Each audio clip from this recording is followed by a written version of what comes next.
I'm a street child. I'm a runaway little girl at 15 years old out of Kentucky named Kathleen Maddox. I didn't have a husband. My husband's name was Scott. And he married somebody else and went down the road, and she went to Cincinnati and had a guy named Charlie Manson. I was born 11/11/34, Veterans Day, and my granddaddy was the conductor on the B&O Railroad out of Kentucky. My mother went to prison for 5 years for strong-arm robbery. Her brother had the dealer trick in off the street and put the yoke on him to get some money to eat. And she went to prison, and I used to visit her in the prison visiting room. The only thing my mother taught me was that everything she said was a lie. And I learned never to believe anyone about anything. My mother got out of jail. My mother got out of the joint and put me in with the monks, in with the Catholic monks, the brother monks, there in Terre Haute, Indiana. They treated me like they treat all the other kids. But I seen them as a bunch of old women. So I ran off from there. I escaped out of the hood. Got out of that hood and went to Chicago. Got in the juvenile hall. Cook County Jail, Chicago, Indianapolis, D.C., Virginia. I did a lot of time in Virginia, all over the country. I've been in and out of jails. Out of the Kentucky mountains, when my uncle said, "We ain't surrendered. We're still rebels, and we'll be rebels until the end of time, because I ain't accepting no Yankee school." My Uncle Jess told me, "Don't go to them schools, boy. Keep your own mind." He said, the mountains here are dying. You got to go down there and get it. I'm just one little kid. He said, "Well, it's just one little world.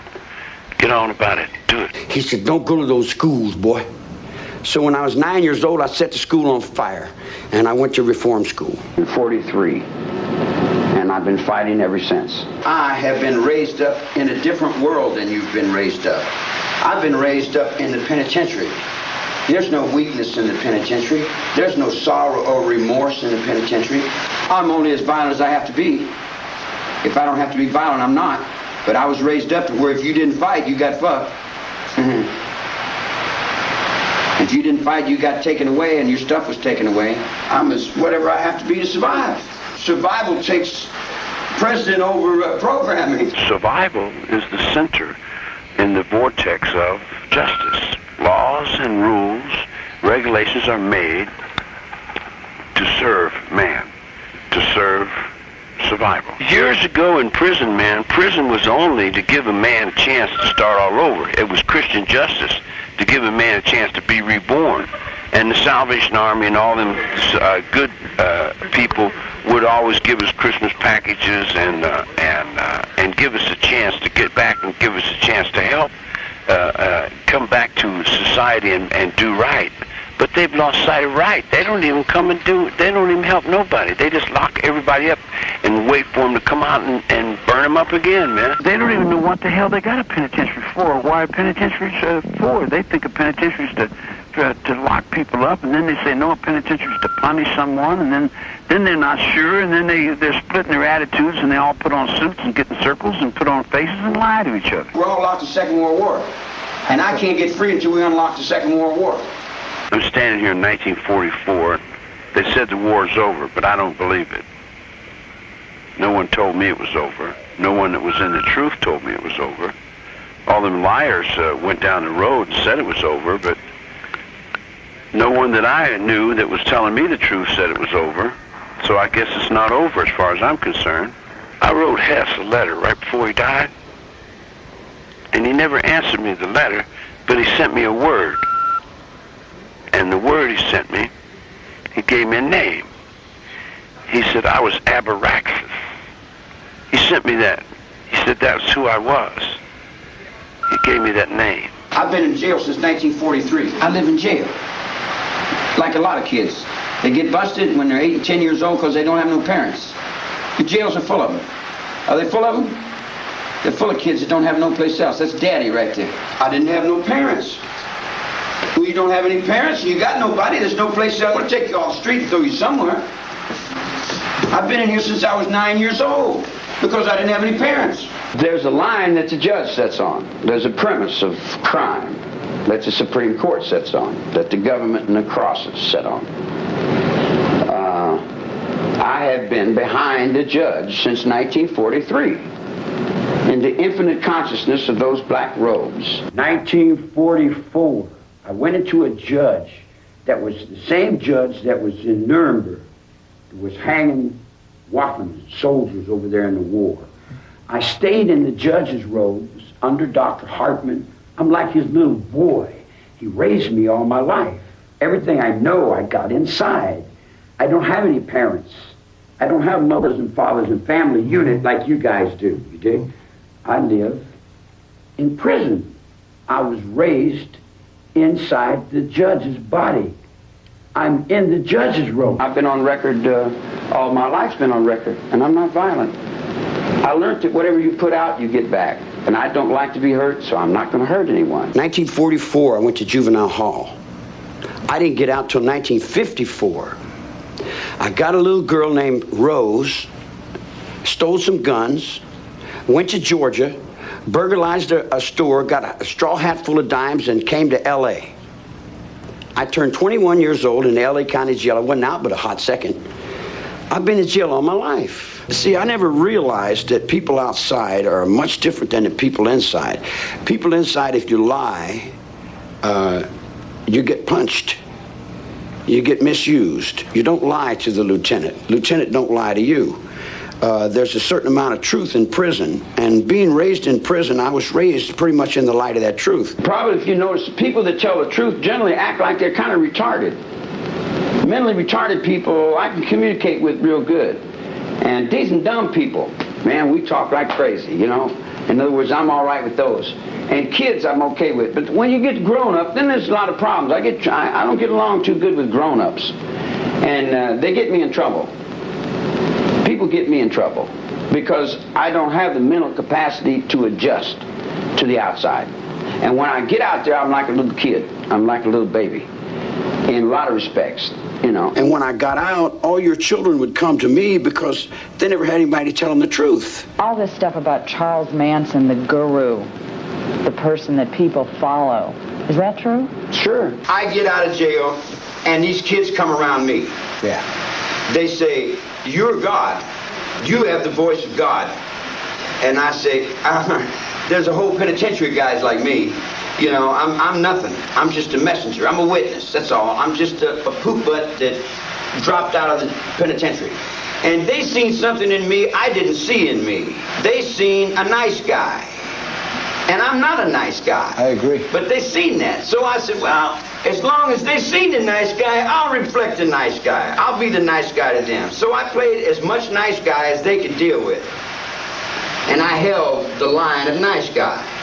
And I looked out for everybody, and I gave them places to stay, and I kept all the other not-so-nice guys off of them. Because I like the kids, because I can identify with the kids, because they didn't have nobody like I didn't have nobody. Right. So I kind of identify with that balance, Dick. So they come by, and we sing songs, and we were all singing together, and they say, wow, man, you got a different kind of voice. Call it Jesus, call it Muhammad, call it Boogie Box, call it Nuclear Mind, call it Blow the World Up, call it Your Heart, call it whatever you want to call it. It's still music to me. It's there. It's the will of life. Your music is Barry Manilow and all them ooh pop pop, and they sing it to little girls for $1.25. I'm singing up where God rolls. I'm singing up in the top echelons of the music. It kind of reaches in there and breaks all the pattern in your brain. I admit I influenced everybody out there at that ranch. The reason that there was a lot of girls around that place is because I play music. And I play pretty good music. They say that I was a leader in a family of people, which is bull. That's bunk. I had a lot of friends because I play a lot of music. A lot of people like my music. And we were all friends. There was no such thing as follower, leader. There was no leaders or followers. There was just people, intellect, intelligence. There were people, intelligent life forms. And all the girls sang in the music group. And all the guys played in the music group. It had nothing to do with a cult. It was a music group. We played a lot of music. We wrote, we did a lot of things, but we lived today. We lived in the day and the now. You had them thinking you were Jesus Christ. How did you do that? just being myself. All men are Jesus Christ. Life is God. All life. Bugs, birds, trees, everything that's alive is God. The sun is God. But we've got God over here on a cross. We've got a dying man over here on a cross, and we're all kneeling down hoping that if we die, there's a better place somewhere else. Well, you got a whole bunch of people hoping that they die creates a hell of a big energy. And I call it a death wish. It's mother's death wish. It's what everybody's going towards dying, like the Vietnam War when they wanted to blow the world up. So if I'm standing out in the middle of the desert and I get out of jail and I see the desert's dying, the bees are dying, the birds can't live, the trees are dying, the smog is killing everything, and I say, wow, where's my life on this planet? Can I survive on this planet Earth? That's what I'm working for. I'm working for my survival on that piece of dirt. It took me 20 years to get out of these damn penitentiaries, to get down on that ground. Now that I'm on that ground, I'm thinking about surviving on that ground. I don't care about your society. I reflect the will of God, son. You can have anything I got. Susie followed me around, and she was always trouble. She would steal, she would lie, she'd do all kinds of crazy things. And the only thing I could do, see, you got to realize, the woman's got the thing over the man. The woman sends these guys to work every day. The woman puts it on the road. All she's got to do is call the police, and they'll lock me up for her. So all these cops work for the woman. It's like the guy coming, he says, I'm taking this broad here. He said, I'm the man. I told him, okay, be my guest. He said, I'm taking this broad. I said, okay. He said, come on. Susie jumped up and said, you put your hands on me, be the sorriest day you live. He turned back to me and he said, tell this broad to go with me. I said, I don't tell that broad nothing, man. He said, why? I said, if I tell her to go with you, she'll have to put me back in the penitentiary. I'm not going back to jail for you. If you can't get over on that broad, man, don't come and bring that old weak-ass shit to me. So he pulls his knife and wants to stab me. And I said, it's kind of silly, ain't it? You know, you can't get your balls out of that broad, so you want to come get your nuts out of me. Man, let's go back to your mother and find out who took your balls. I didn't get your fucking nuts, man. And I'm hiding in behind his guitar, and he's stabbing at me, Dick. So every time he stabbed me, I cut him a little bit. And I said, man, you're only cutting yourself here, man. I got no bad going against you. What do you keep stabbing at me for, man? You trying to prove something to yourself? Go look in the mirror, man. I have nothing against no one unless they got something against me. You come up and say hi. I say hi. You say, I like you. I say, well, I like you. You say, well, I don't like you. I say, well, I don't like you. In other words, however you reflect to me is what I'm going to reflect back to you. I don't care what color you are, where you're from, or what you're doing, what race you are. If you like me, I like you. If you don't like me, I don't like you. You swing at me, I'll swing back. You dig? You cut at me, I'll cut you. What's it got to do with me? You want to be a whatever man is, you know what I'm saying? A man, I'm a lizard on a rock, man. I'm a coyote or a bug in the bushes, man. What I got to be I don't live in that world you live in. I wouldn't, I don't have nothing to do with that world. I drove them Cadillacs through town, you dig? I have 9 pockets full of money looking around thinking, wow, what's next, That's a bigger jail than the one I'm in. Your lifestyle has got you thinking crazy. You support yourself. I got figs over here, I got raisins over there, I got pine nuts over there, I got pockets full of everything you can eat, I got all I can eat, and where I'm laying down is where I'm sleeping. It's only real to the people who work for it. The people that don't need to work for money, it's a monopoly game. It's a game of paper. It's all on paper. I've got a production company, and I've got a recording company, and I've got a mansion in Beverly Hills, and I've got Rolls Royces and Ferraris. I've got everything money can buy, but it's all on paper. I've had all the money in the world 3 times. I had to give it back to keep the game going. What did Tex do? He came to town. Here's a yokel coming in Hollywood. He got a pocket full of money and a pickup truck. He got in with them fast girls, and they took everything he had. And he's running around with a pickup truck. I look over the edge of my game, and I see that pickup truck. I want that pickup truck. He said, I want to join. Can I come and live up here with you people? And I said, can you come up here and live with us? And he said, yeah. I said, can I have your pickup truck? And he said, yeah. So he gave me the pickup truck. So I felt responsible for him. So I let him clean the barn out. I let him do little funky jobs around, see? I'm walking on one road, he's walking on another, and he's looking, and he's seeing what I'm doing, and he's gaining strength inside of himself. When I show you something once, you know it's there. You've seen it. It's in your soul.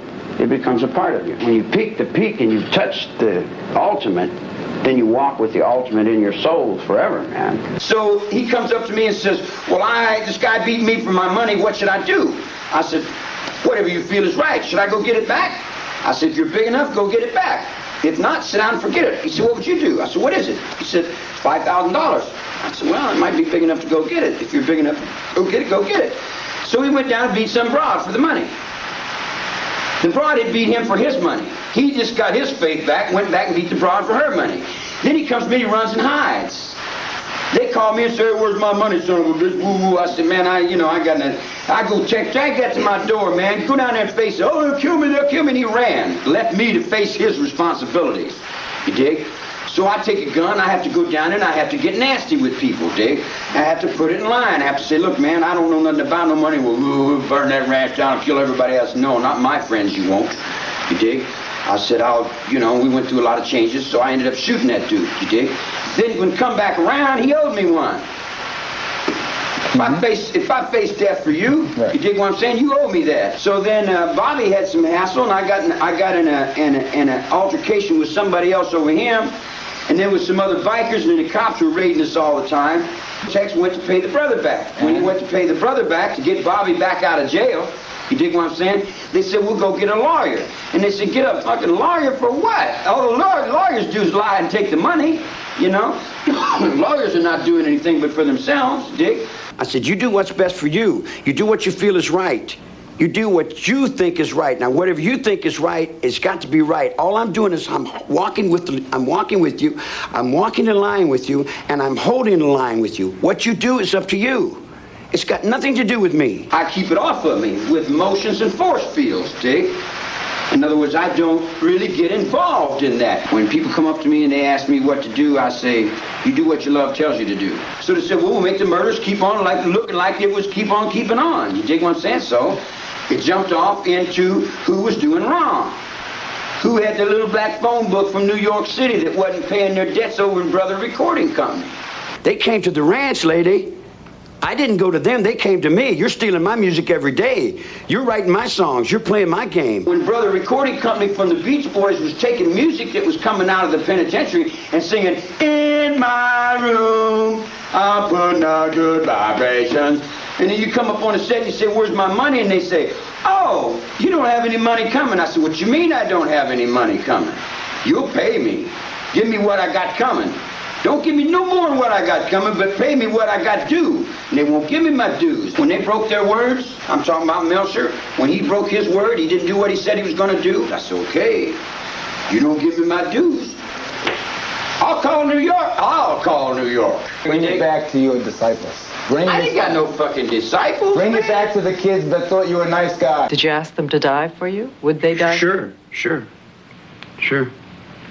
That's basic Christian philosophy. If you're not willing to die for something, then you're not willing to kill for something.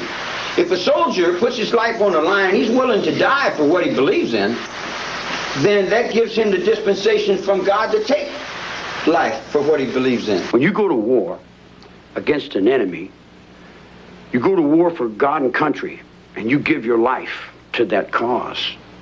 So that night they were going out to fight the war. They were going out to fight the war. Did you tell Tex Watson what to do? No. Did you tell the women to go with him and do what he said? Yeah, I told them to go do what Tex said.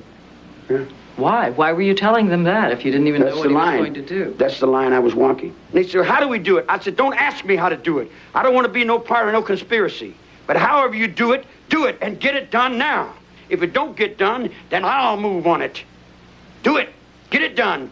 That's your tactic. Guilt. To say that you stayed clear of it when you were responsible. I did stay clear. I did stay clear of everything. But they say you didn't because they were acting for you on your instructions. No. And under your influence. Well, maybe influence, and they might have thought it was my instructions, but I wasn't directing traffic, lady.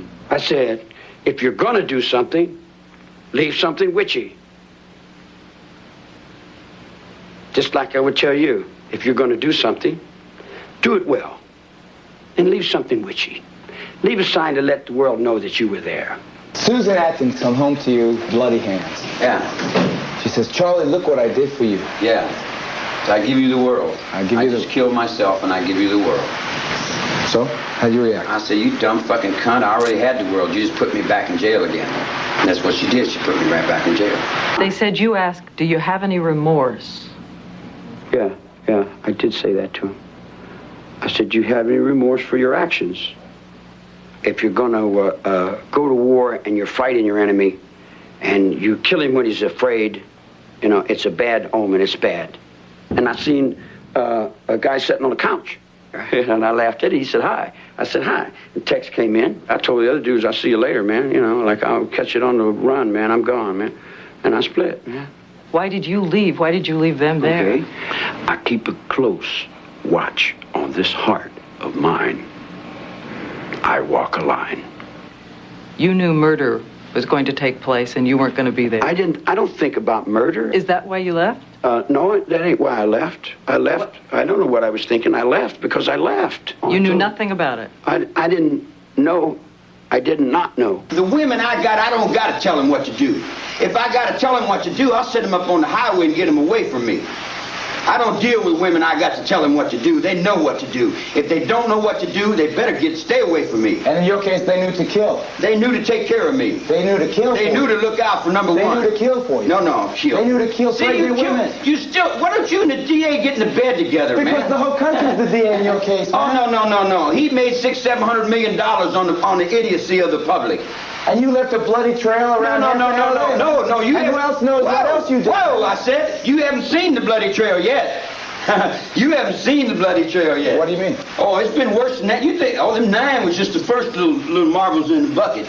There's a whole row of people out there that's been getting killed. I tell you like this. Yeah, I chopped up 9 hogs, and I'm going to chop up some more of you motherfuckers. I'm going to kill you as many as I can. I'm going to pile you up to the sky. I figure about 50 million. If I could get about 50 million of you, I might be able to save my trees and my air and my water and my wildlife. You want to kill 50 million people? Well, that's just a drop in the bucket to what's really coming. Yeah, that's just a drop in the bucket to what's really coming. There's 9 dead people out there.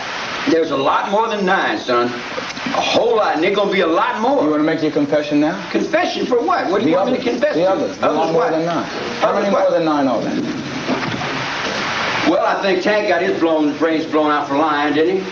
A couple snitches, they got found burnt to death over there in Sacramento in the trunk of that car.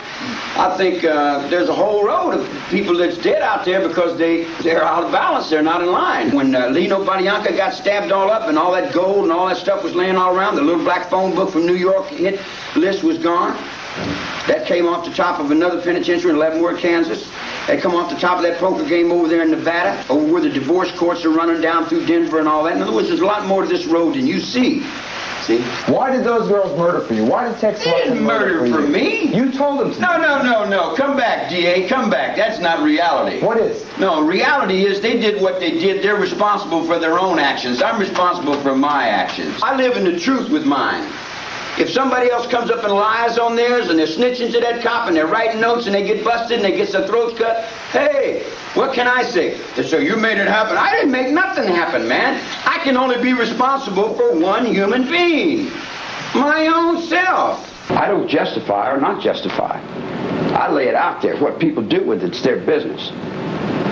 If they decide to run up and kill Sharon Tate, that's on them. And these were people that you had talked about helter skelter. You had talked about bringing the vengeance of the world down on people. You had told them. Sure. You had told them that to kill others was to give them life. Yeah, exactly. But you didn't expect them to go out and do this. No. Wait, whoa. I don't live in anticipation, woman. I live on now. I'm in harmony with the truth. I didn't kill anyone. The guy comes up to you and he's freaking out and he's going through changes and he said, I'm going crazy. I'm having it. I said, relax, man. Everything's all right. No, my mother, she's doing this. She's happening. I said, everything's cool, baby. Be cool. Maintain. Sit down. Relax. Everything's all right. He said, is? I said, sure, it's all right. Everything's perfect, man. Get in harmony with life and relax. He said, really? I said, yeah. He said, everything's beautiful, isn't it? I said, yes, it is. An hour later, he come back and he said, I killed him. I said, what the fuck you come and tell me for? He said, well, you said everything was okay. You said everything was perfect. You said I couldn't do any wrong. I said, what I meant was maintain, man. Bring it back to how in the universe, Charlie. Did they misunderstand you to the extent that they would slaughter innocent people? All right. There was no innocent people to start with. Why do you say Sharon Tate wasn't an innocent person? Wait a minute. Wait, No, wait, Charlie. I can't let you get away with that shit. Terry Milcher was supposed to do some things with music he didn't do. So? Terry Milcher lived in that house. So? Nobody knew Sharon Tate lived in that house. Tex took responsibility for that, man. And you read his book, he said he did that. He said he did it because he thought that's what I wanted him to do. I never told him to do anything. I told him, do what you know is right. Like I would tell any human being, do what you know is right. Do what you feel is right inside of you. So killing Terry Melcher was okay? No. He broke his word, man. So you went looking for him? I didn't go looking for anyone. Sent the girl No. See, there again, you don't understand it. For years, you were the personification of everything evil, everything rotten in this country. Yeah, you dumped it all off on me. I was your goat. We believe in sin. Jerry Rubin, A.B. Hoffman didn't do a day. But they were the ones that were saying, raise up and kill your mom and dad, kids. Leslie said, yeah, I killed her. And he said, why did you kill her? I said, I killed her to stop the war. Said, what did you think about when you killed her? Well, I said, at least you won't be sending your kids to war. Everybody jumped up, man, and tried to change this damn thing. Everybody screaming for change. Everybody begging for change. All the Jane Fondas and the Joan Baez's and all the Beatles and all them guys were all talking about love and peace and understanding. But then when it came time that someone had to do something about it, then the children, they said, do it, children, do it in the road. So the children jumped up and did it. And who did you blame? You blame some poor old hobo on the road. I'm a hobo out here on the railroad. I ain't got no aspirations to do nothing, but I know, I see, I'm aware, I understand. All these demonstrators, they'll run out and demonstrate for a nuclear power plant and go home and turn the electricity on. Now, where does love become love? Is love only love if it doesn't go in the battlefield? Does love put on a uniform and take up a gun and go into war for its country? Is love a retired veteran that limps around and wheels in a wheelchair and his guts are in a bag because he fought for his God and his country? I mean, where do you draw the line on what love is and what love is not?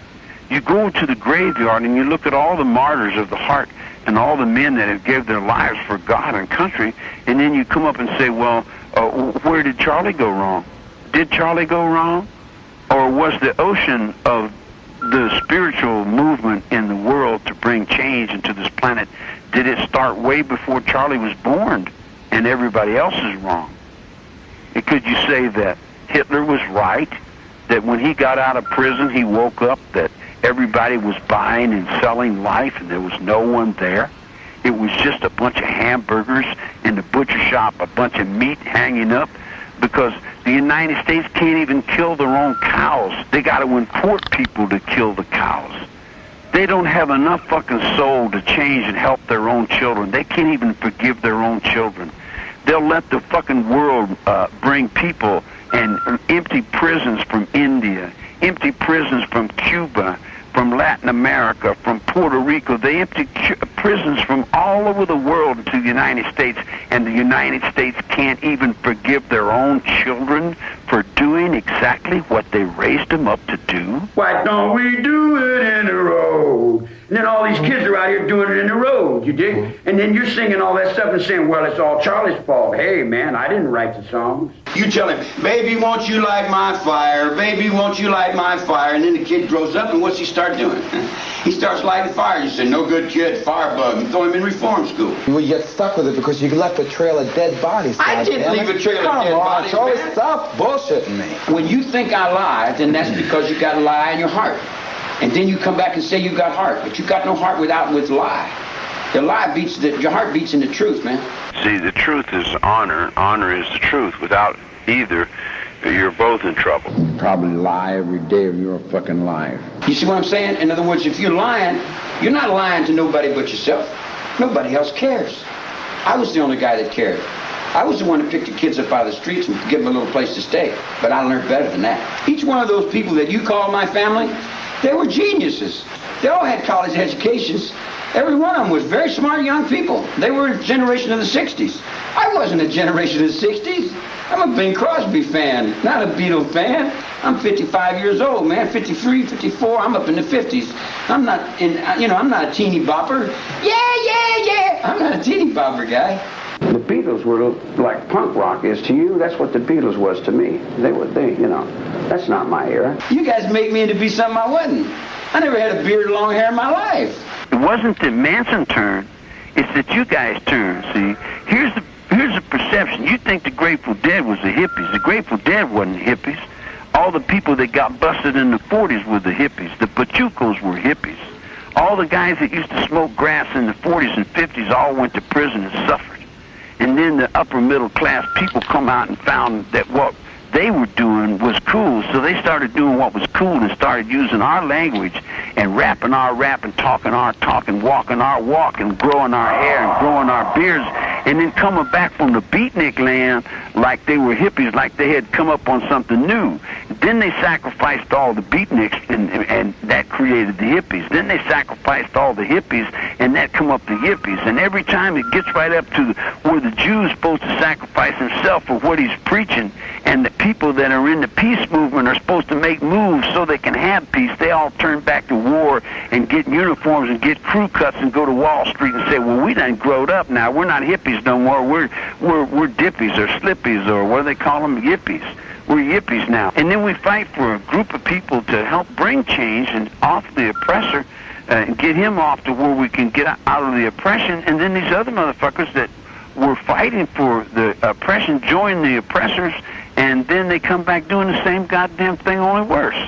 It's just a circle suck of bullshit, and it's all doomed to destruction because no one will give it a chance to live. And then all the kids go back to Baby Won't You Light My Fire, and all those programs that are set in those heads all start going crazy. After you go through all these different levels and you come out and you see God in you, and God is all around you, and God is everything, and you are everything, and everything is a part of you, and then you say this, and you know this, and you feel this, and you have this in your soul and in yourself, you dig? And it just scares the shit out of everybody, and everybody gets to running, and they get to hating you, and they think you're bad, and then they want to kill you because they feel if they kill you, then they don't have to think about this anymore because they don't want to face this level of reality. They don't want to see that everything that they know is just crumbling before them, and they have no thoughts in their minds, that their minds wasn't really their minds anyway. It was just a reflection of somebody else's mind. It was a reflection of somebody else's mind. If you wasn't in behind a mirror somewhere, there was going to be no life left in that perspective because it was all going just totally fucking insane. All the yippies were hippies that didn't want to stay with what they were saying. They were saying they wanted this change and they wanted to stop the war, and all the Joan Baez's and all the motherfucking Patty Hearses and all them fucking asshole bitches that in the movies like that, Jane Fonda and all them fucking dizzy-ass fucking witches, they wanted to change the world, but when the children that were living up underneath that dogma turned to change the world, then they fucked up and said, well, that was all Charlie's fault. Charlie did that. Charlie got all those children in trouble. He brainwashed all those children to do that, but Joan Baez and all them Nancy Sinatra and all them ass witches, these boots are made for walking all over your ass, you dig? So then they come back with all that motherfucking horse shit and say that I was the brainwash capital of the world when they were doing that long before I came on the set. I was a beatnik, not a hippie. I was playing bongos down in Venice Beach and smoking grass in 51, 52. I pitched horseshoes with Frank Costello in 1952, Lewisburg, Pennsylvania. Possible. I run out of the barber chairs in Cleveland, Ohio. I played drums with Montagna in Santiago. I ran with a vato named Jesus. He spelled his name Jesus. He was Panamanian, you dig? We called him Zero. And they said that was me because they hooked it on me and said, we're looking for Jesus. The cops made a joke about it. We're looking for Jesus. And they said, are you Jesus? I said, no, my name is Manson. They said, oh, that's what we thought. Manson, son of man, you're him. I said, him. And then they made a joke out of it. Then when they booked me in for arson, for burning up them tractors out there and trying to put the water back on the ground, they come back on me like I had been calling myself Jesus or something, And everybody in the so-called Manson family that you guys gave me after I got busted, which there was no such thing as a Manson family, it was a musical group called Family Jam. What about Helter Skelter? That's the district attorney's illusion. That's his trick. That's a reflection of his fear, his sex paranoia, all the games but he won that reality for you guys. When he said, I verse the people versus the people that he represented. He won Helter Skelter as a reality for those people. But that's got nothing to do with me. Helter Skelter was a nightclub in the desert. That's where I run a poker game and I shoot dice. And I make money and I ride around and do buggies. It's funny, they say, you're going to the desert. I said, I was going to the desert? I said, LA's in the middle of the desert. What's wrong with you, dummy?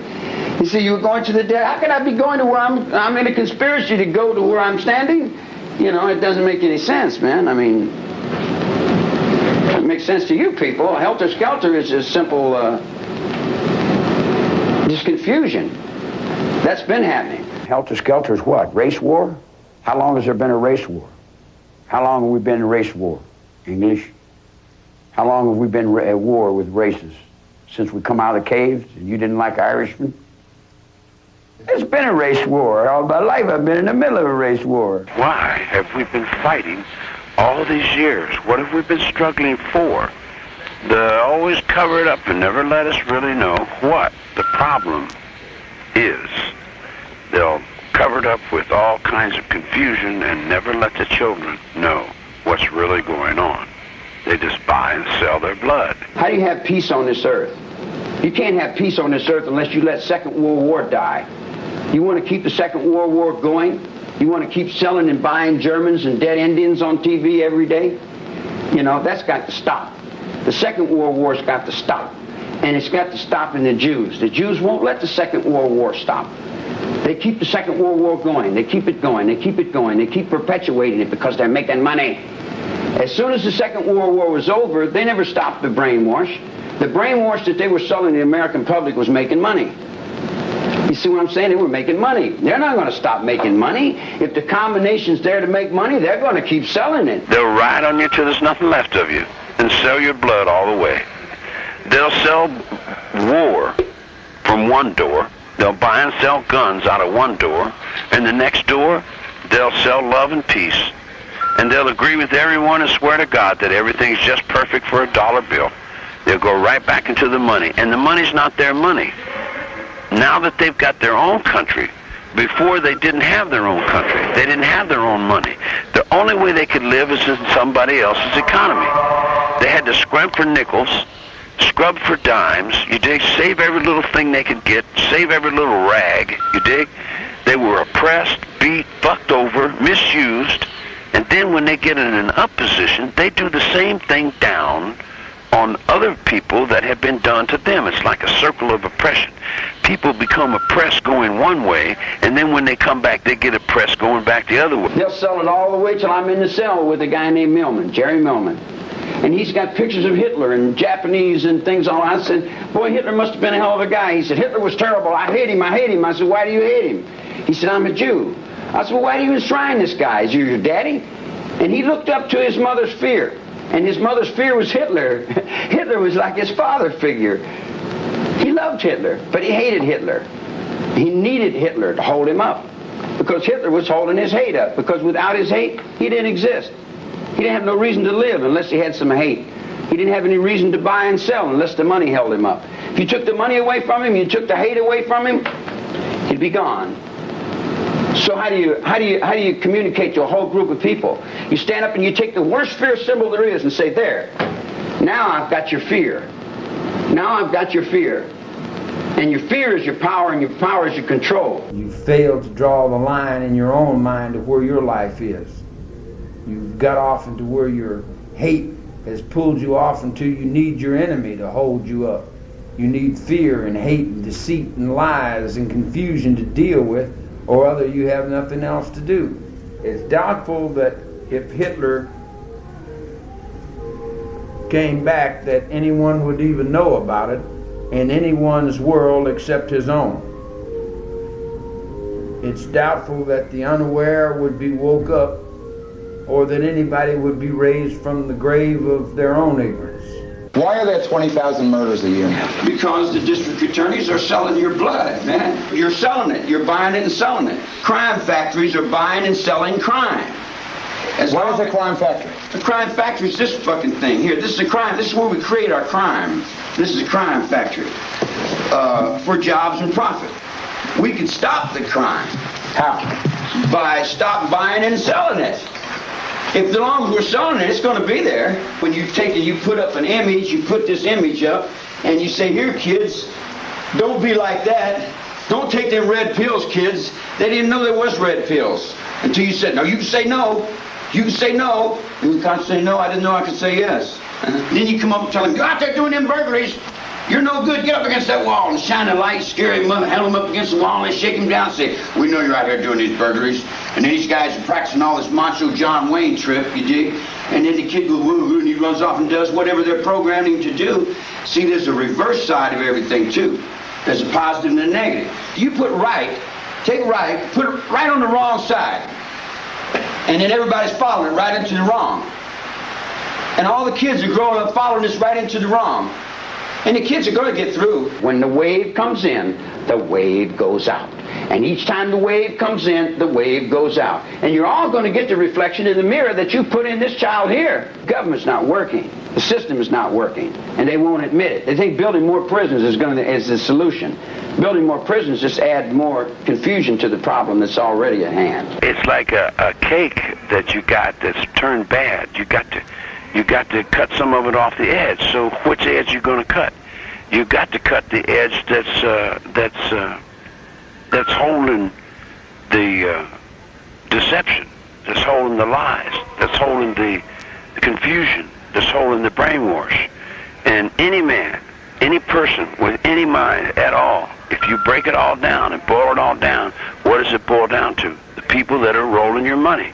The people that are controlling your money, the people that are in control of your media, the people that are controlling your music, the people that are in control of your books, your mind, your legal perspectives. They're in control of your judges. They're in control of your courts. They're in control of your lawyers. They're in control of your mind. They're charging you rent to live in your own brain. The graveyard is the only thing that's worth a fuck. The rest of it is a bunch of horse shit. You just run around chasing a little ball up and down the damn field as if that had something to do with something. Stop cutting the children out of your life by telling them, get off the phone, don't do this, you can't hear that, hide this from them, hide that from them. They got to find it sooner or later, one way or another. You did, didn't you? And you found it to be so goddamn miserable when it got to you because someone had hid it from you. That's why you got in the mess that you're in, because someone hid the truth.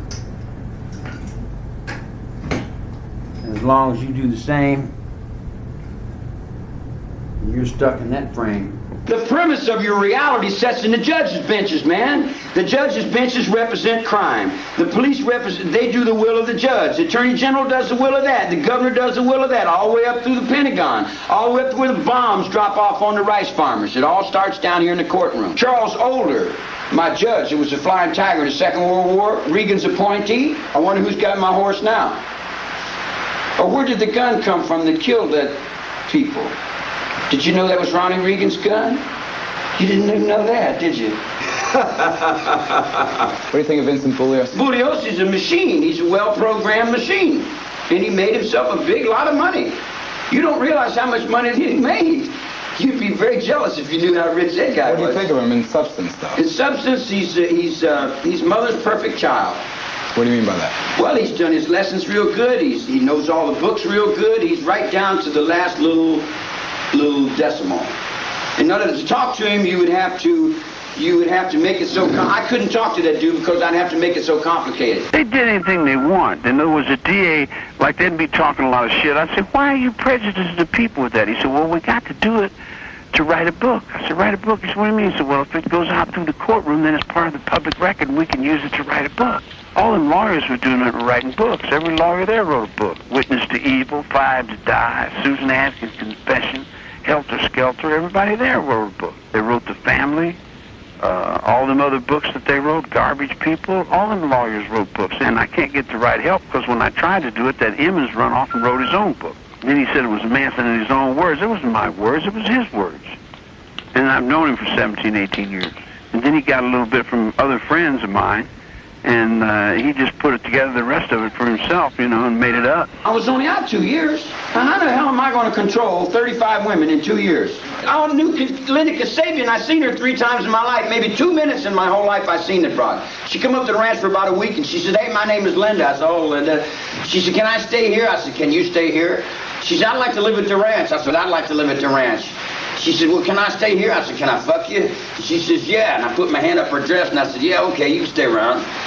That's the biggest thought in my head, was getting at her body. I wasn't thinking about sending her down to be no troops about saving nothing or stopping nothing. If you want to believe what Ed Saunders said in New York and wrote, never even met anybody, and he wrote on the note calling the lawyer down there. The lawyer was feeding him information out the underneath and breaking all the laws and sending him the transcript so he could write a book like he knew everything and everybody, you know. You read a newspaper and you look on TV and then you come and you see me and you want to call me what they told you. And you know that 99% of that newspaper is for money, not the truth. You know that.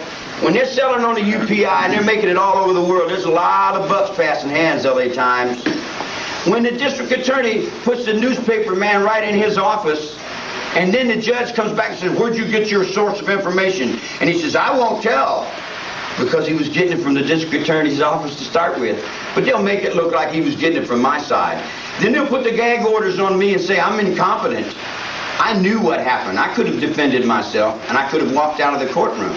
But they didn't want to do that, because Nixon would have lost his thought. Here is a man who was guilty, directly or indirectly, of 8 murders without reason. Here is a man yet who, as far as the coverage was concerned, appeared to be rather a glamorous figure. I'm guilty of, what am I guilty of?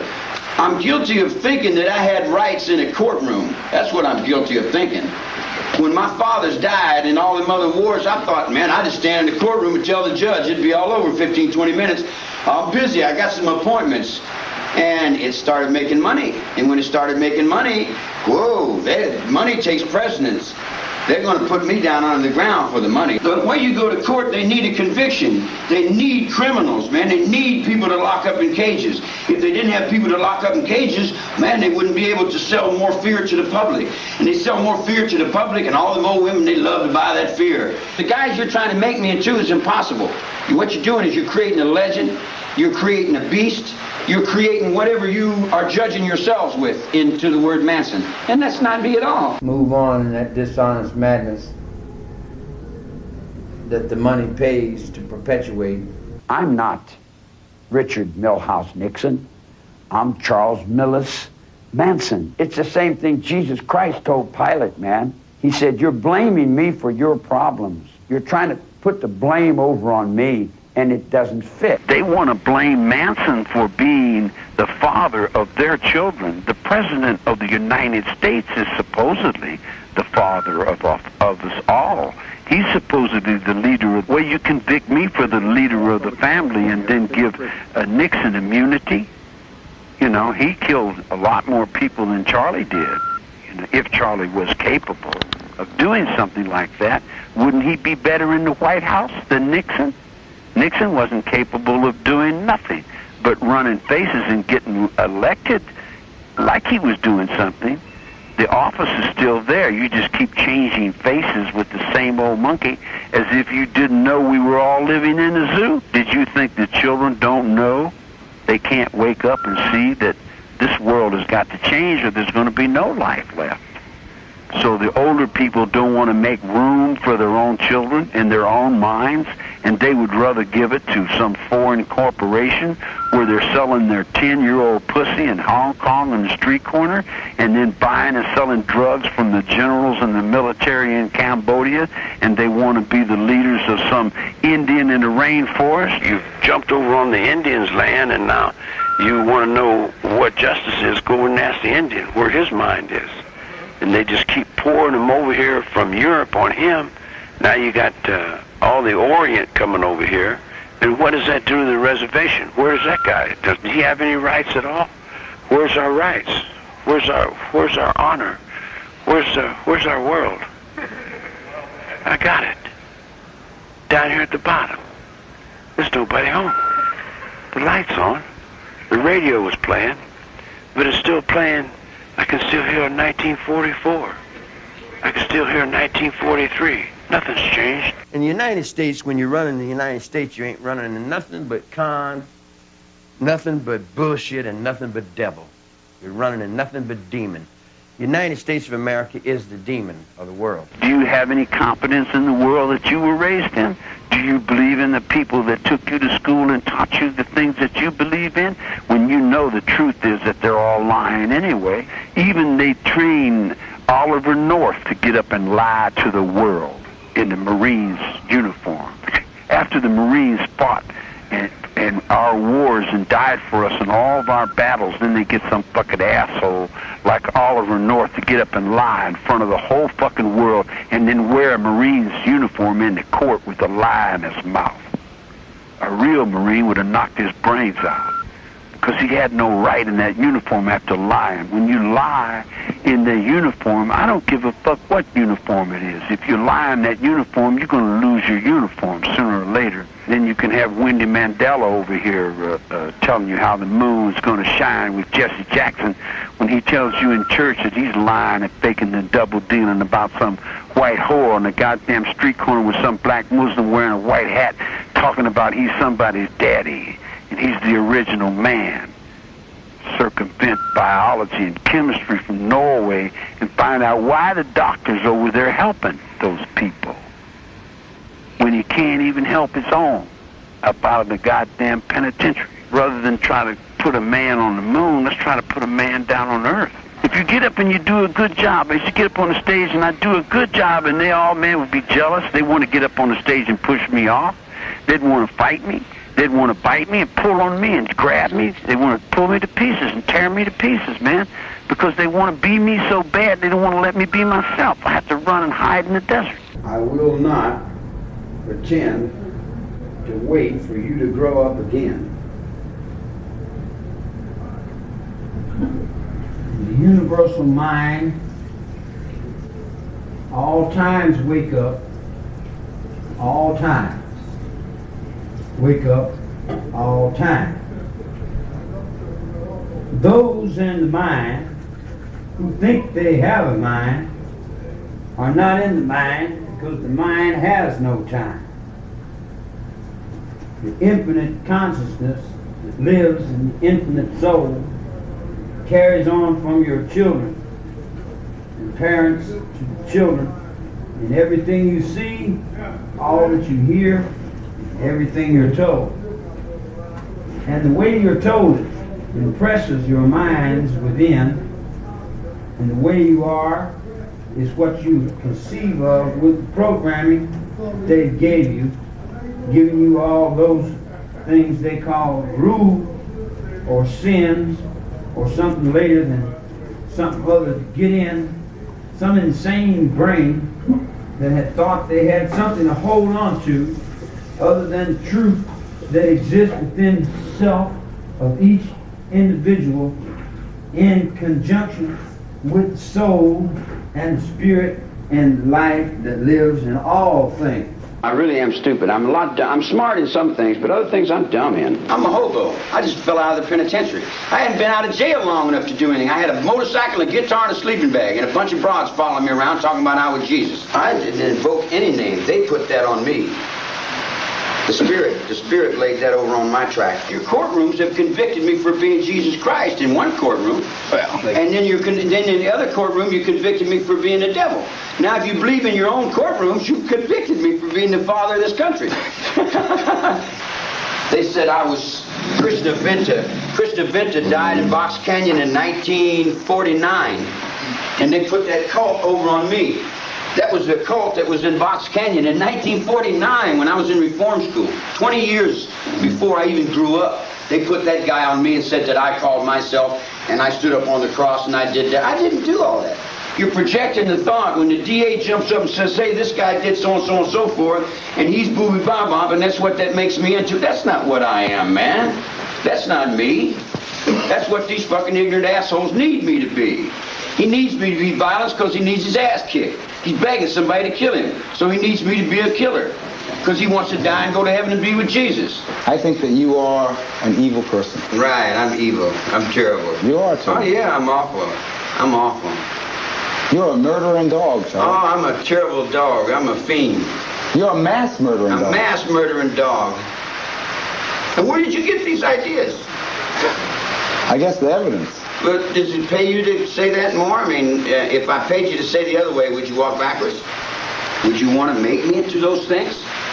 Would you want me to? Do you need someone like that in your world?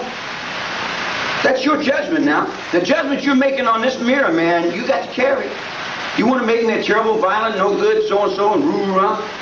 When actually, in reality, I'm a deadhead, man. I've been dead since 1951. I died in a penitentiary in solitary confinement. Didn't you understand I've been in jail since I was 9 years old? I got nothing in my mind.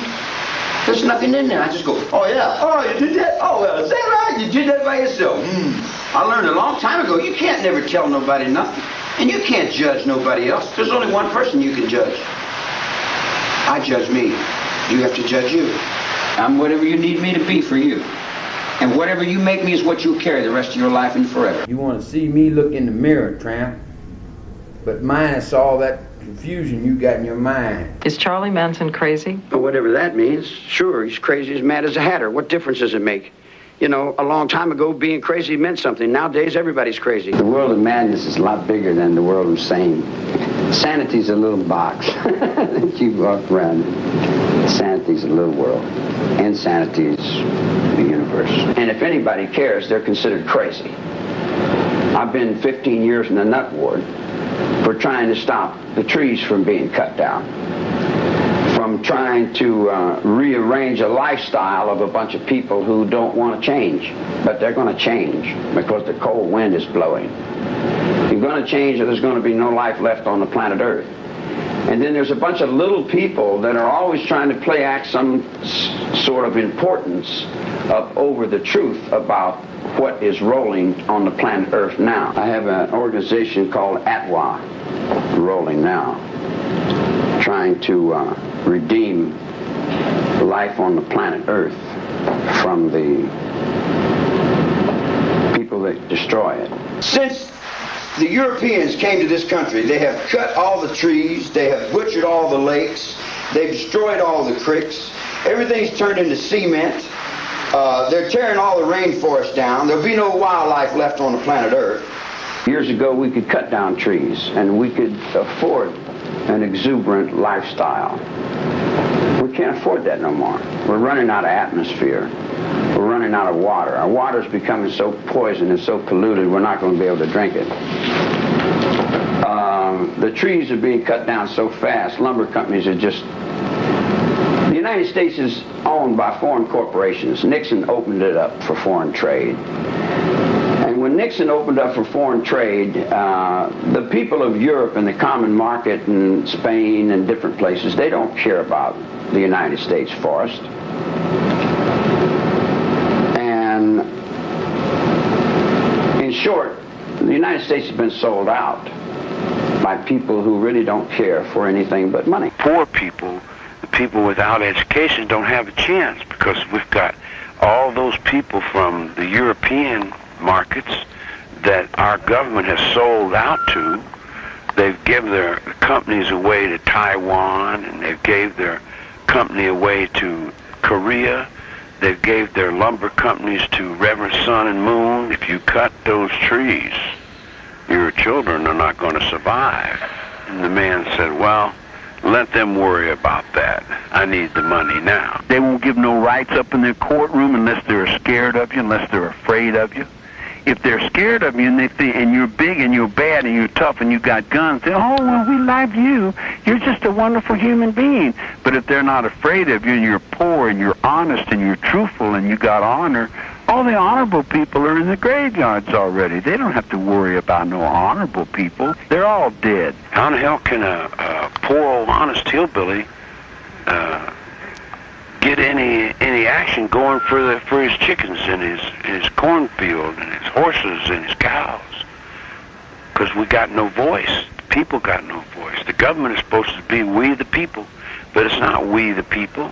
The government has already been bought and sold. They've already sold our government. Forget Abraham Lincoln, because Abraham Lincoln was not a good guy. J.F. Kennedy was not a good guy. They sold their children for votes. They gave up their morals and their ideals and their ethics for money. They put their whole country and all the value systems of the whole country in money. The most scurvy motherfuckers you put up on the top. The public's a bunch of assholes. When it comes down to it, they're for sale. You got a public, their minds are all going one way, their bodies are all going another. The money's going another way. I started a rebirth movement in '67. Everybody else stole it. Carter stole it. Everybody said, oh, this is us. They locked me up and say, oh, this is us. We represent that.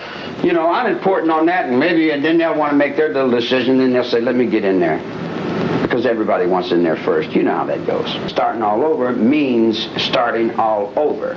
And when you start all over, it's a constant rebirth thing. And it's not going back to Sunday school or with Swagger or Baker or the Pope or the rope soap. That's all dead. And not in those silly little churches that you people play that 10% to beat somebody out of their tax dollars at a 700 club where the witch paints her face, gives her daughter's ass the garbage can out the back door, and then talks about how much she loves Jesus out the front door for another $1.25. You can catch me on the radio. You can see me in a TV show.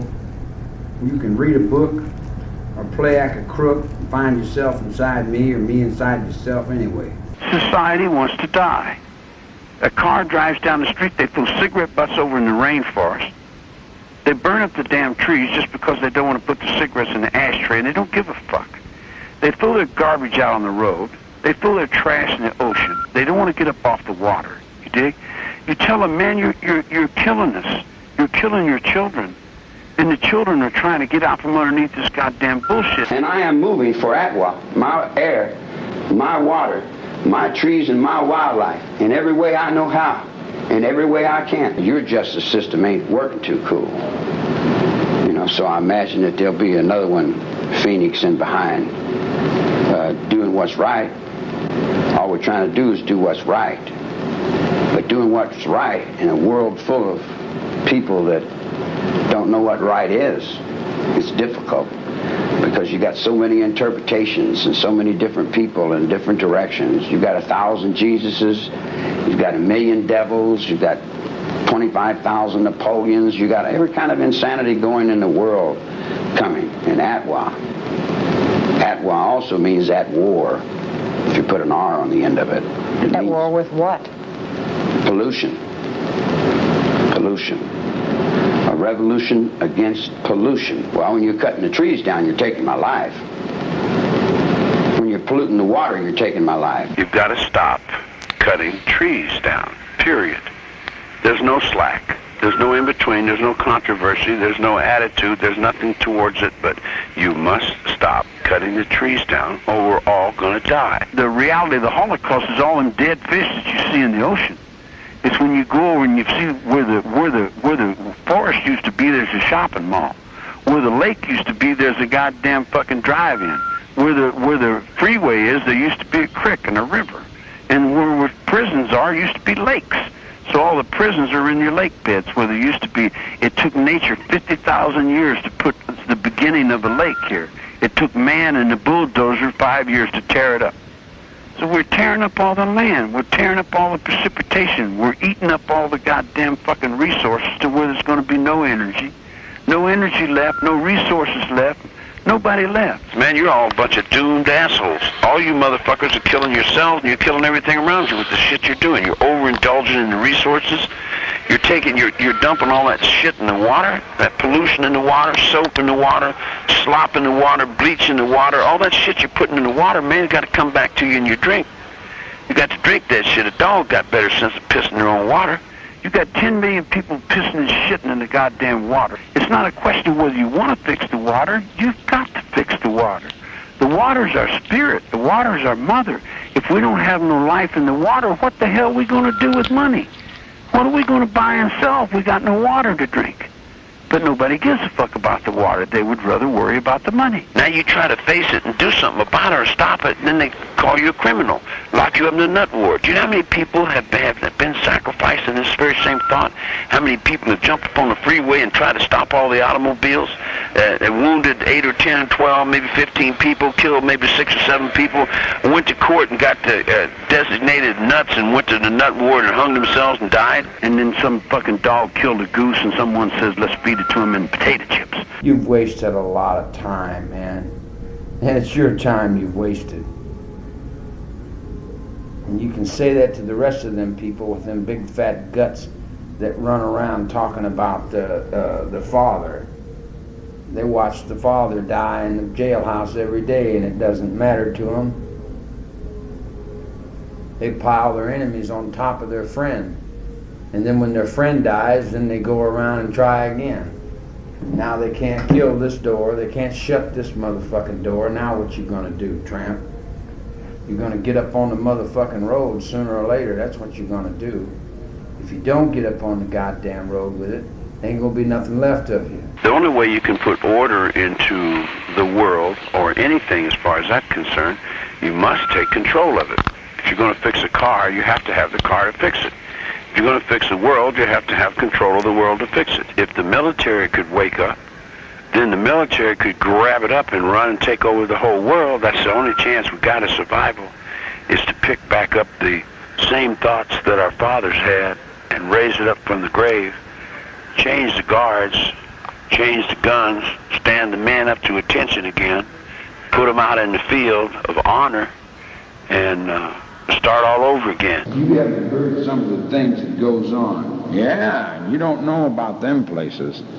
And there's secrets, inner sanctums that you'll never conquer. Never in your wildest imagination will you ever be able to conquer those chambers. Unless you get some help from a power greater than yours. And you know who that is. The mind is all. All is the mind. And you can't get hooked up with the mind until you get hooked up with the truth. And you can't get in the truth until you establish what is in the know. And being in the know is being in the truth. And if you're not in the truth and you're not in the know, then how in the hell are you going to write somebody in a book or a paper and tell them something other than what you've been educated to program your fucking brain to, man? There are levels of awareness. And all the masters of the world, like the Lama and the Booby Bops and all them guys, they say there's only 7 levels. But there's 8 levels of awareness. And the 8th level is that you don't tell. You can't tell what the 8th level is because there's only one on it. I'm your king of this whole planet. I'm going to rule this whole world through Atwa. I want my trees put back. I want my water clean.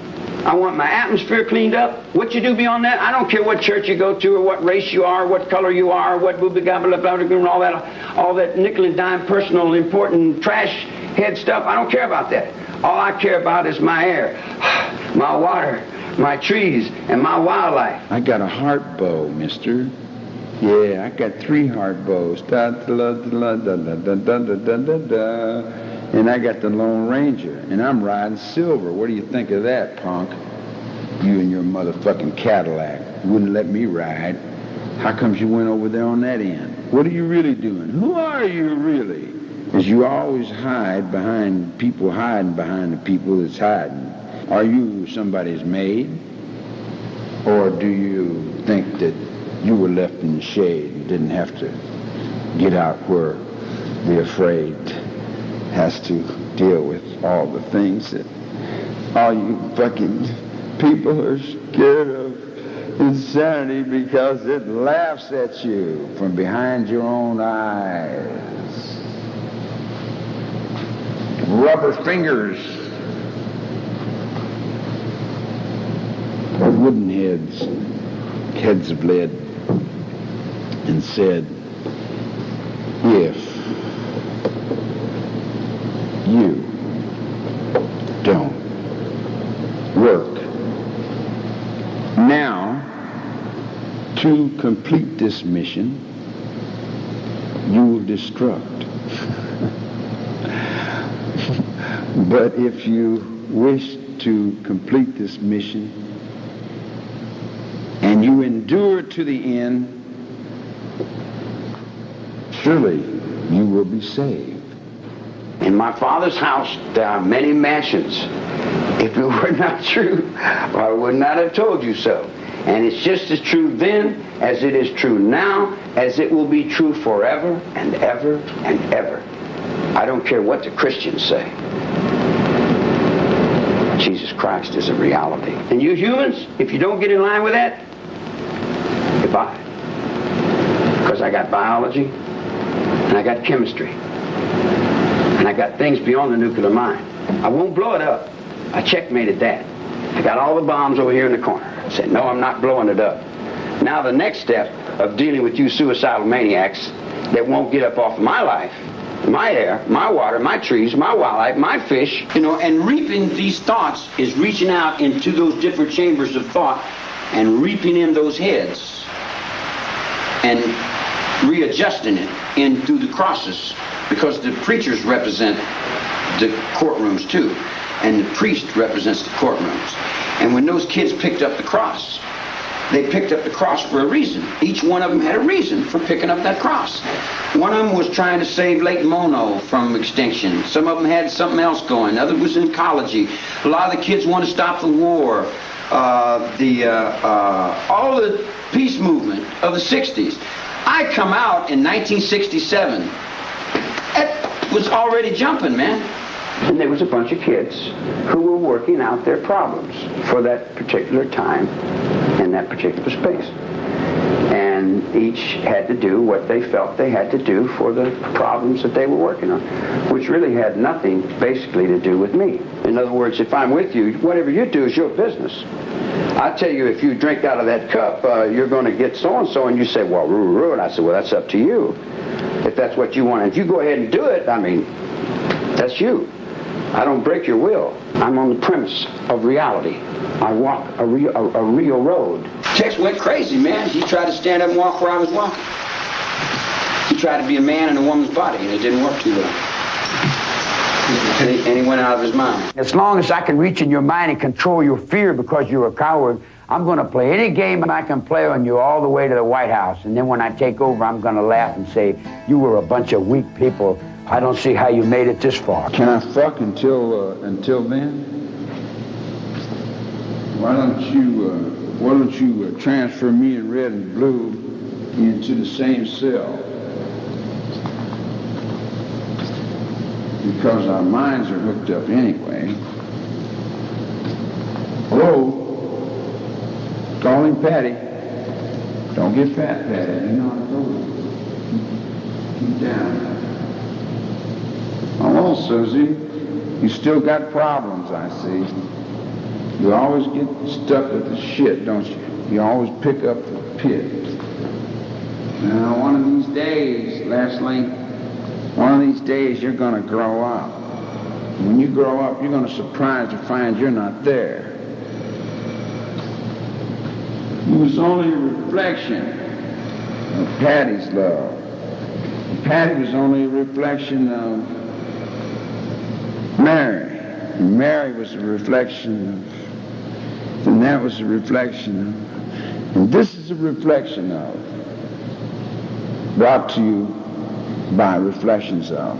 Right now you're coming up for parole. You have the right to come up before a parole board. Do you want to get out on parole? Parole for what? You give me a parole every other day. It doesn't give me my rights. Why, you would get Amnesty International to take millions of dollars from the United States to help prisoners out of jail in other countries when you got political prisoners right here in the United States that you're overlooking, that you won't accept. You got people all over this country that are in here for political reasons. If I don't have any rights, he doesn't have any rights. He doesn't have any rights, and you don't have any rights. I see Reagan getting up in the United Nations telling the world how human rights are so important and how we should give all the humans rights. And then he turned around and asked him on the darkness side, what about Charlie? And say, oh, well, he don't deserve no rights.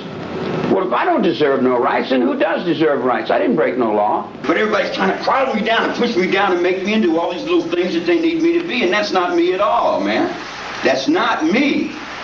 I killed nobody. I broke no law. I didn't even get to put on a defense, man. If I was guilty of something, and after all the pressure they put on me, and they put that medication on me and all the doctors and drugged me up down the hallways and done everything they could do to kill me, I've had this whole country down on me trying to murder me for all kinds of different, everything they don't understand, what they don't know, what they can't realize. Every little insecurity they got, here they come bringing it to me. Dig, and I got to carry it on my back. Do you think I would still be here if I was guilty of anything? I've sat in that cell 18 years. If you sit in that cell 2 weeks, you'd be banging your head on the wall. You're right. Yeah. You know, so you come and live with yourself in a little old square box for 18 years with everybody getting down on you. And they haven't touched me, man, because I know what I did. I don't break laws. I make laws. I'm the lawmaker. I'm the one that laid the track down. They drive the train. I lay the track. I make the laws. If I take this chair and I knock that light down, I'll make a whole new procedure with it. Yeah. I make the laws from here. I'm a whole institution by myself now. Yeah, I know. They won't let me go because they need me to hold their brains up. People are scared and they use me as an excuse. They're afraid of what they don't understand, what they don't know. How do you stay in touch with the world outside the prison to know this? I'm thinking the world outside the prison. The judge represents me. I stand in the courtroom. The judge represents me. The lawyer represents me. The attorney general represents me. They represent me. The whole thing represents me. My fathers died in the Second World War for my rights, and I didn't get them. What are you asking for, a new trial? I'm new. I haven't got the first one yet. These jealous snake that's on top of me are lacking in manhood. So they don't want nobody like me to live. They do their damnedest to kill me every day they get the chance, you know. You take 20 years, 250 district attorneys, 5,000 policemen, everything the news media has got. You put it on one person. And then you come to me and say, explain it away. How can I explain away all the misconcepts in 2 or 3 minutes or 5, 10 minutes? Give me a trial in a courtroom. Give me my rights in a courtroom. Had you let us put on a defense, we could have explained to you why it happened. I didn't have anything to do with killing those people. I was involved in the episode that was surrounding that. I was involved in changing the world for Adwa. I was involved in all the things I was involved in. I was involved in a music group called The Family. I was involved with a lot of different people doing a lot of different things, but directing someone to go do something like, I appreciate those kids, man. I thought they did right. I thought they did good. I really did. They sacrificed themselves and gave themselves to stop a war that they didn't want to be responsible for. You know, they did what they felt they had to do. And I didn't say they was wrong.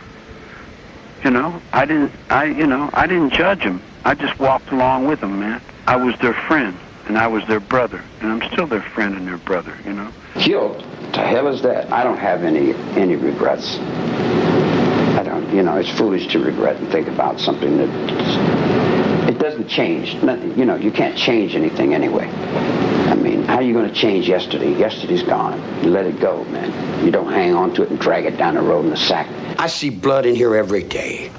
Every day someone's getting shot, someone's getting cut, someone's getting beat. I've lived in that all my life, woman. That don't wrinkle up my forehead.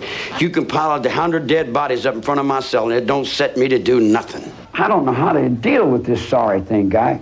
They keep asking me about this remorse thing. I don't have a mind that way. My mind is what works. I understand procedure. I understand war. I understand rules, the regulations. I don't understand sorry. I've been sorry all my life. I was sorry I was born, is what my mother told me. I've been at the bottom of this pile as long as I can remember.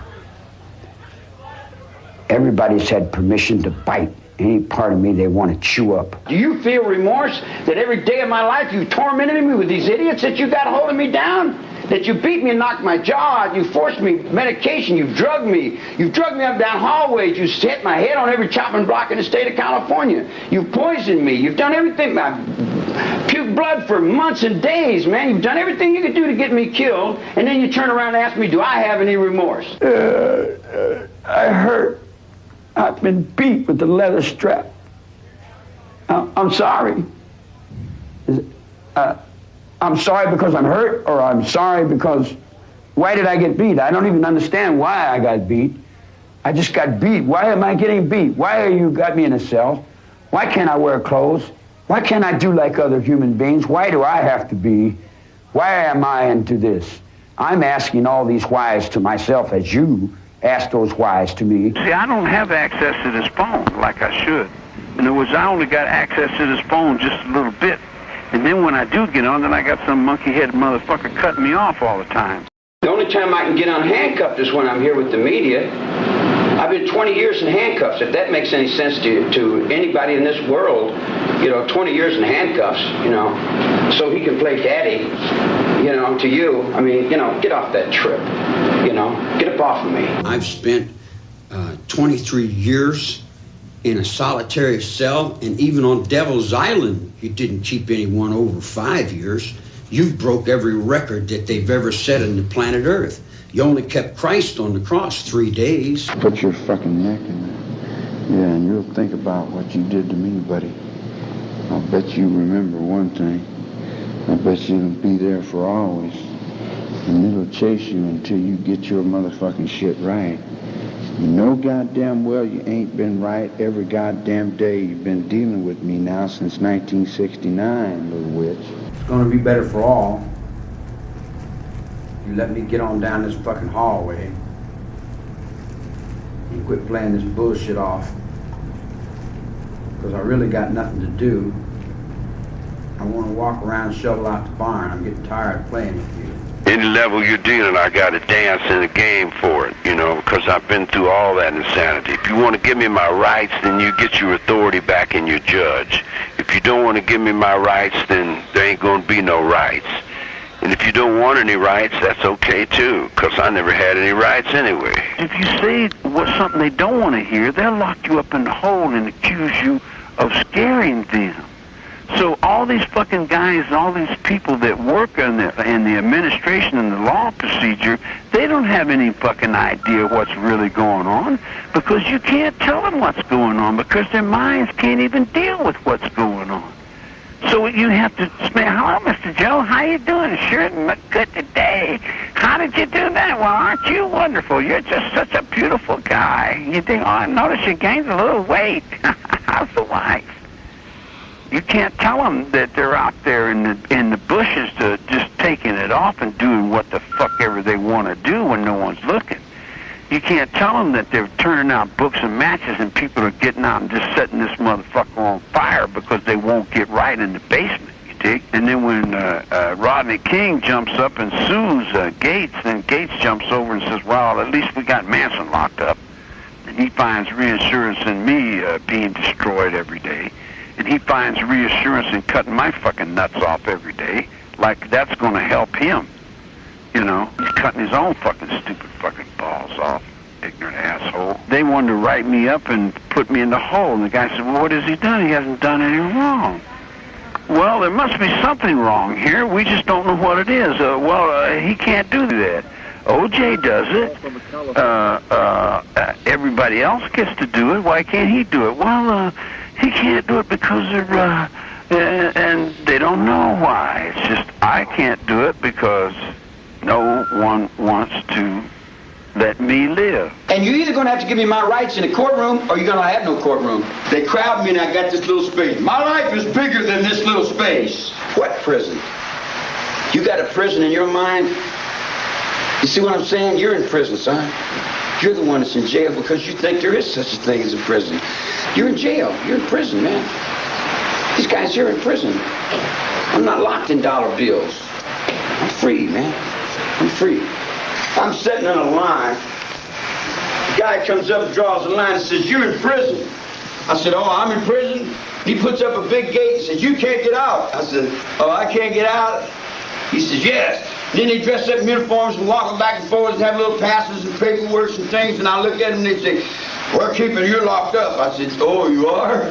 I didn't have anything else to do anyway. The only thing you got me locked out from is my guitar. And whoever got my guitar, and whoever's taking my guitar, and whoever's keeping my guitar, I swear to God, Yes. There'll be nothing left over that. Because I've earned that guitar 2 times up over your head, Chop Chop. They let me touch it every once in a while, but they don't want me to play. It's like everybody wants the attention. I don't want the attention. I just like to play music. I'm treated here differently on different levels. The first level is pretty good. The younger men they got a lot of respect. The fat ones and the ones that hide around the corner, they're sloppy and they lie and they're incompetent. But there's a lot of good ones. It's like any other place, man. There's good and there's bad. What do you want people to remember you as? Will there be any people to remember? Write me your epitaph. See, all that is in your road. I don't even live in that dream. Dreams of living and dying they don't hold any substance. You come to the cell and you go in and you find Jesus or you don't. You either find Jesus or you run with the devil. And at night when I sit in that cell, man, I'm up in them golden arches and I'm flying, man. And I go anywhere and do anything I want. I go out in the desert and I walk around. I did a crazy thing. I planted some fig trees, and I didn't know fig trees take 2 trees. Did you know that? There's male and female trees. I didn't know that. And I was planting fig trees, and every water hole I'd go would plant 1 tree. And I figured 1 fig tree at this water hole would be just right for the water hole. But then I come to the gym, I looked in a book and find out, man, you got to have 2 fig trees to have fruit. So I got a whole bunch of water holes out there with 1 fig tree planted. I got some power wagons out there. You leave your body? I'm out of prison. I get out every day. I get out in these guys every day. I get out. I'm everywhere. I know you're going to lock everywhere up. I'm everywhere, man. I'm all things. I live in the desert. I live in the mountains, man. I'm big. My mind is big. I'm cutting the water off for L.A. Why are you doing that? Because you don't like L.A. They've been lying. See, here's the thing, New York. What's that? It's all right. I can understand the game. And I can't blame you for doing what I would do, and I'm most done, I've done just about everything. I heard that. So I got no judgments. You dig what I'm saying? But when you get to stepping over on my toes and breaking my legs, why do you feel the need to get down on me? Is that going to make you look any bigger? What if I just jumped on you and beat the dog shit out of you? Would that make you feel any bigger? You would have to have 3 friends your size to jump on me. Yeah, you're a dreamer. Yeah, you're a dreamer. This interview was a piece of shit, man. We could have did a hell of a lot better, guys. God damn, what are you talking about? We could have. You should be a media critic, Natural. All right, this is my pocket. Media critic? Tell me about the 50 million hogs again, Charlie. You want to kill 50 million people to save the tree? Oh, come on. You see what I'm saying? All you're doing is you're looking for blood. You're looking for fear. You're looking to sell death. I killed everybody since day 1. I've murdered them all. I'm God and I've killed everybody. Now what? Well, I'll let you think on that one.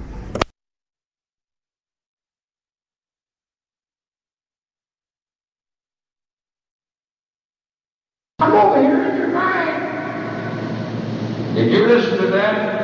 Yeah, I listened to it. What did you think of it? I don't know what to think of it. Elvis Presley was only the shadow that was playing up over somebody that was dying in a hole down in Brushy Mountain, Tennessee. Or someone that was over in the solitary confinement in you see what I'm saying? In other words, the real Humphrey Bogart and the real James Cagney are actors. I mean, the ones you know. The real ones, they died in here. In other words, we die so that you guys can play actors. In other words, we got to be the bad guys so you guys can be the good guys, you dig? But in reality, we know that you're not the good guys, that you guys are worse than we are. I got to carry the motherfucker while this fat sack of shit won't let me call my old lady. Let me use that trash can down there, unless you want to pass a rule against that. Everything I do, they make a rule against it, see? If I wanted a bucket of shit, they'd tell me no, you can't have, and they'd pass a rule saying no buckets of shit, man. No matter what I want to do, they want to keep me from doing it. No matter what I want, they don't like it. The ones that are not with me are not with themselves. I didn't break the law. I got some friends that killed some people, but my friends have always been killing people. I've got a lot of friends that are very terrible people to other people. I'm not your leader. I'm not your follower. Take the most holy man they got, you dig, and treat him as worse as they can. degrade him, drag him through all kinds of shit, spit on him, cuss him, just do everything, and then turn around and go to church and worship him on Sunday and think you're going to get away with it.